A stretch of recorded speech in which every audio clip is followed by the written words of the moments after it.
Dead of night bodies of Russian troops killed in Ukraine taken to Belarus to disguise true death toll as morgues overrun, say locals.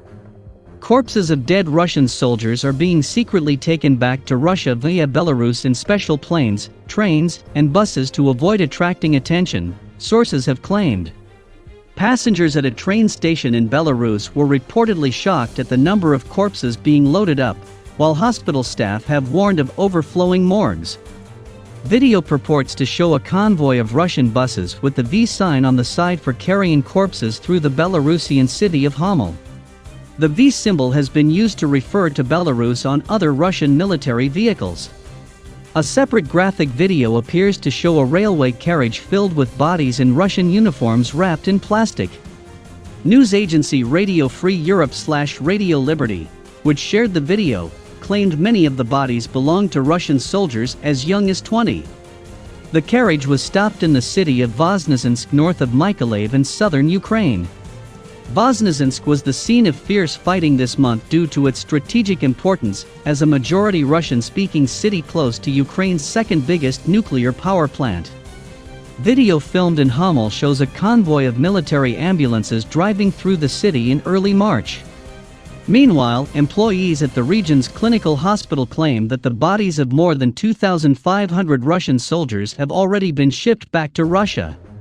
Ukraine's military says that more than 14,000 Kremlin troops have been killed since the start of the Russian invasion on February 24. One U.S. intelligence expert puts the death toll at around 7,000, but says a further 20,000 may have been wounded.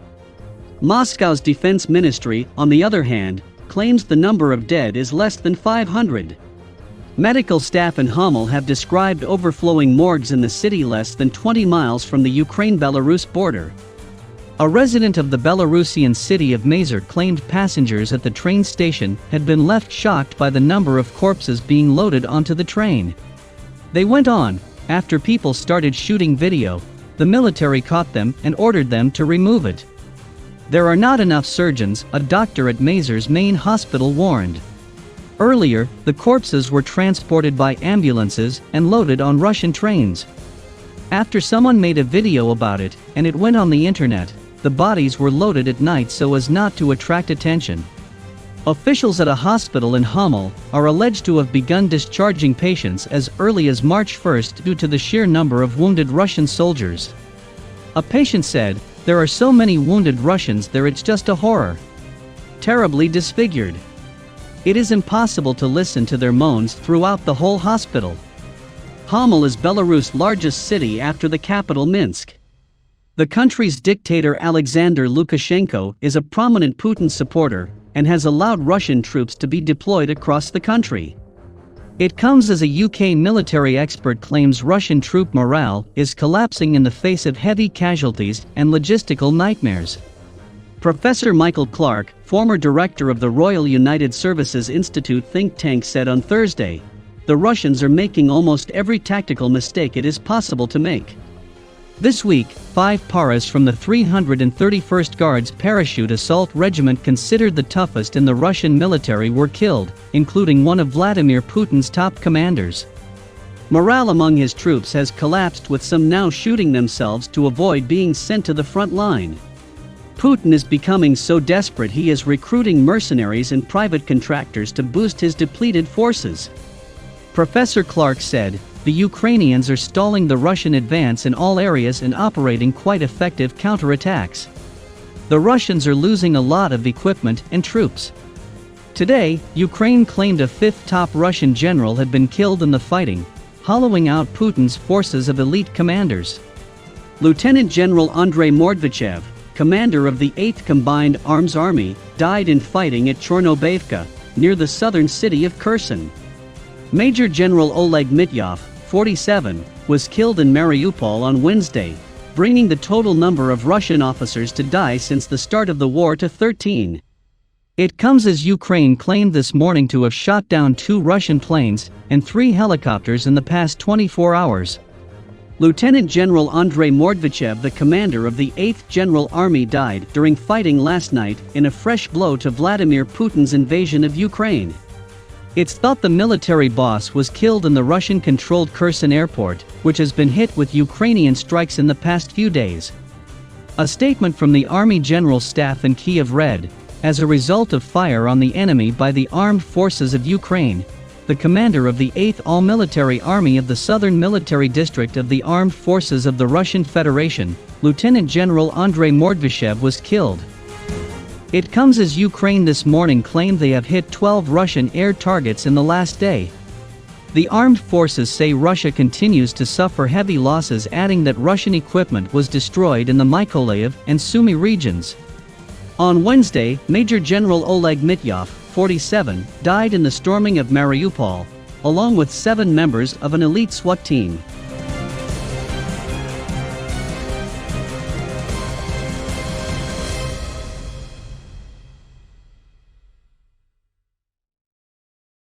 Lethal weapon fears Russia's deadly Robocop exoskeleton suit may be used in Ukraine, but armor has one major flaw.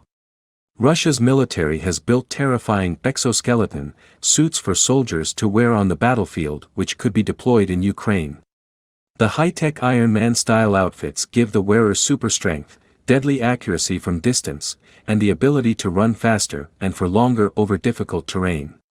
Russia has been quietly working on the exosuits for years, and could be preparing to introduce them in the conflict in Ukraine, the Daily Star reports. The Russian army previously trialed the so-called active-powered exoskeletons, which can be strapped to soldiers to give them android-like powers. They are designed to augment and enhance the abilities of the wearer. Its advantages include increased strength, deadly accuracy even from distance, faster speed, battery power to aid endurance, and preventing injuries. They can help soldiers carry far heavier loads and even give machine guns deadly accuracy over long distances. A battery-powered motor allows troops to cover huge distances over flat terrain. Its inbuilt hydraulic system also gives troops the strength to carry huge loads for longer. Similar unpowered suits are already being used in the car-making industry, as they reduce muscle strain on workers, reportedly decreasing the number of back and shoulder injuries and improving efficiency. At the same time, its titanium shell keeps it lightweight, so TROs can still cover ground quickly. Oleg Fostov, from Russian Army defense contractor TS Tokmash, bragged the suits will make ordinary human soldiers even deadlier. "We have already held trials for the prototype of the active exoskeleton," he told state news agency TASS. "It really enhances a serviceman's physical abilities. For example, the tester was able to shoot from a machine gun with only one hand and accurately hit targets." In trials last year, Russia's Rostec State Corporation claimed that Iron Man suits had proven very effective in operations in Syria. Apart from increasing capabilities of a soldier, it increases the combat potential of an entire unit, it told Russian state media organization Sputnik. The tactical use experience speaks to that as well. There are sappers units equipped with passive exoskeletons operating in Syria. Russian scientists hope to perfect their design by 2025, claiming they want to make it stronger and faster. Russia has also developed unpowered Ratnik combat suits were built by the Central Research Institute for Precision Machine Building. This has the advantage of avoiding one of the exosuit's major flaws. If the battery runs out, the exhausted user could be left stranded and unable to continue moving until a replacement is found. Deadly arsenal. It comes as Russia claims it has deployed its unstoppable hypersonic missiles in Ukraine for the first time. Video captures the dramatic moment the missile destroys an ammunition depot in the west of Ukraine. Moscow claims its Kinzhal, or dagger, weapon is unstoppable by current Western weapons. The video, reportedly filmed from a military drone, shows the moment a large Ukrainian ammunition depot in Ivano-Frankivsk was hit by a deadly Russian Kinzhal hypersonic missile. Russia's defense ministry said, the Kinzhal aviation missile system with hypersonic aeroballistic missiles destroyed a large underground warehouse containing missiles and aviation ammunition in the village of Delyadin in the Ivano-Frankivsk region. Death from above moment. Russia unleashes unstoppable nuclear-capable hypersonic missile destroying Ukrainian weapons warehouse. Video captures the dramatic moment a Russian hypersonic missile destroys an ammunition depot in the west of Ukraine. Moscow claims its deadly Kinzhal rockets cannot be stopped by Western missile defense systems. Video captures the dramatic moment a Russian hypersonic missile destroys an ammunition depot in the west of Ukraine. Moscow claims its deadly Kinzhal rockets cannot be stopped by Western missile defense systems. The video, reportedly filmed from a military drone, shows the moment a large Ukrainian ammunition depot in Ivano-Frankivsk was hit by a deadly Russian Kinzhal hypersonic missile. Russia's defense ministry said, the Kinzhal aviation missile system with hypersonic aeroballistic missiles destroyed a large underground warehouse containing missiles and aviation ammunition in the village of Delyatyn in the Ivano-Frankivsk region. Spokesman Igor Konashenkov said the unstoppable weapon was deployed on Friday. It is the first known time the new Kinzhal has been used in the conflict, but it was earlier tested in Syria in war conditions. Kinzhal missiles have an estimated range of 1,250 miles. President Putin earlier branded the missile an ideal weapon that flies at 10 times the speed of sound and cannot be brought down by conventional air defense systems. The Kinzhal is nuclear capable, but this was a conventional strike. It has a range of 1,250 miles, and has no match in the West, according to Moscow. Konashenkov also claimed Russia had destroyed Ukrainian military radio and recon centers near the port city of Odessa using its Bastion coastal missile system, as reported by the Interfax news agency. Last month, President Vladimir Putin warned that Russia had stockpiled unparalleled hypersonic missiles.